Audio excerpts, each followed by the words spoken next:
Breaking news. Reggae music is a people music, and reggae music is news.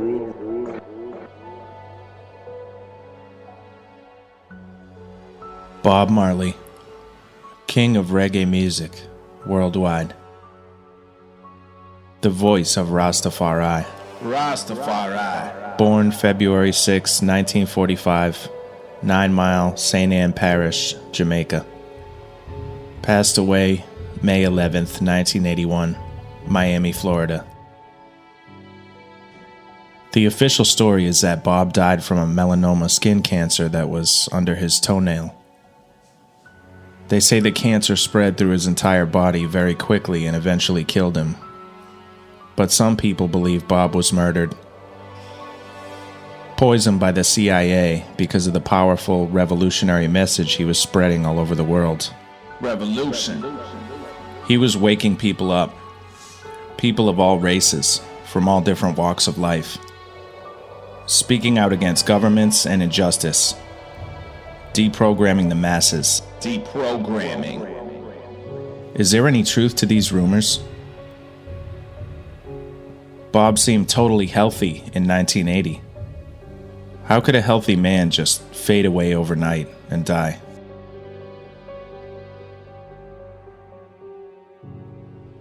Nazi doctor theory.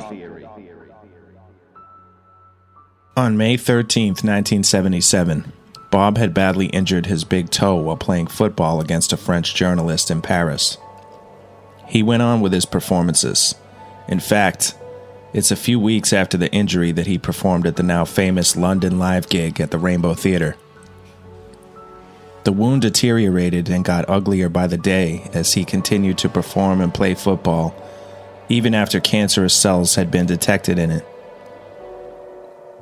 At the instigation of some of the people around him, he rejected amputation of the toe and opted for a less aggressive surgery and moved on with his life. The Wailers' lead guitarist Junior Marvin said Bob got bad advice from some of the people around him. He was told he wouldn't be able to dance anymore or play soccer if he had the toe amputated. Bob soldiered on. His longtime producer Chris Blackwell said he forgot about Marley's health problems by the time the singer collapsed almost 5 years later in Central Park on September 21st, 1981. When he collapsed, he was actually foaming at the mouth. The people around him just lifted him up and took him back to his hotel. Bob and his band continued on to Pittsburgh for another show, where he ended up sitting on a stool and playing Redemption Song as the other band members watched in unmistakable fright. Before that, Rita had tried to stop the tour after noticing that Bob was looking awful. When Rita suggested to Bob that they cancel the tour, he said, "Dem say, nah," meaning Bob's road manager, Alan Skill Cole, Danny Sims, and the booking agency said no. The hospital detected cancer tissues in his liver, lungs, brains, and it was spreading to other vital organs. Perturbed by media reports about his condition, he left the hospital and headed to Miami. He didn't stay long, though. He left for another cancer clinic in Mexico. Bob eventually went to seek help in Germany. He was taken to Dr. Josef Eisels, who had been a Nazi doctor. Dr. Eisels is said to have placed Marley on his unorthodox treatment. Exercise, vaccines, injections, vitamins, and trace minerals. Some have said that Eisels tortured Marley too, plunging long needles through his stomach through to his spine as part of the treatment. Forced starvation made it worse. Bob would be allowed no food apart from what he got intravenously. He was wasting away into a skeleton. He would weigh just 82 pounds on the day of his death. Damn. It is said the starvation left Marley with knotted intestines, and he had to be operated on to free them up and clear the obstruction. Every day would be a knife that stabbed and twisted into an already open, bleeding wound. Isles eventually gave Bob a notice of death, that there was nothing more he could do for him. Bob recounted a conversation he had with Dr. Isles when the doctor told Bob a story about a German friend who had advised him not to treat Marley, saying he was the most dangerous black man on the planet. Was the doctor paid to kill Bob? CIA theory. The CIA wanted Bob dead.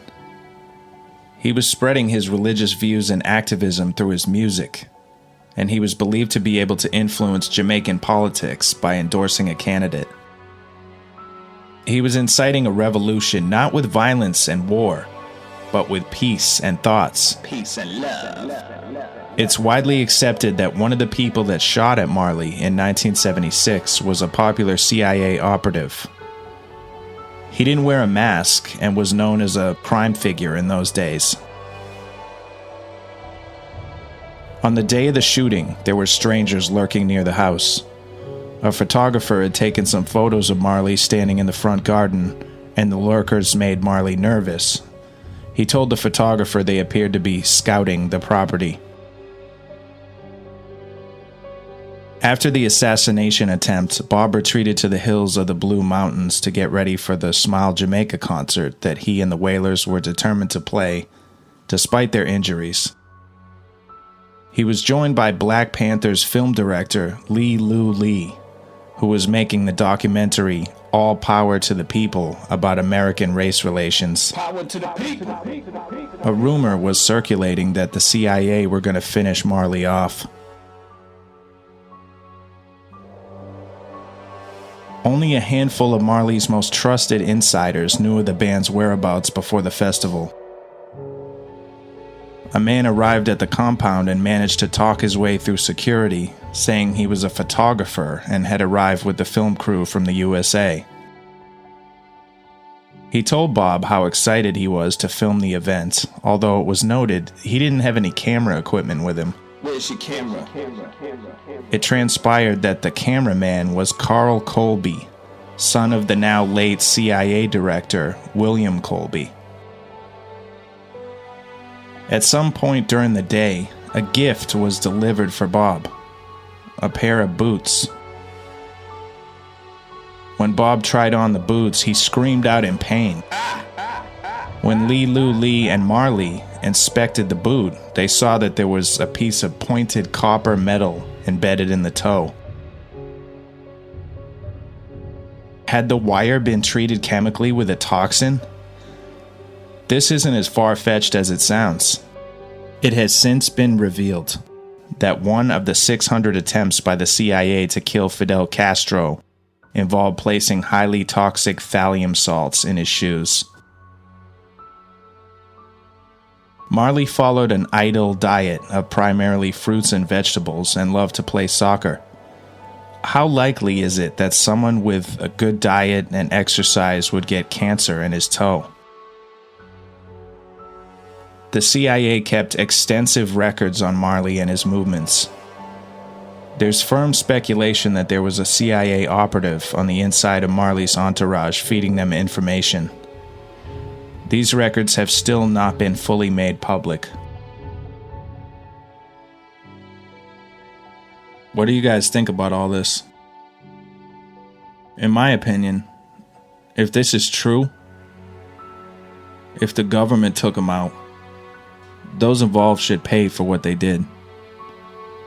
The entire system, or shitstem, as Peter Tosh called it, should be dismantled.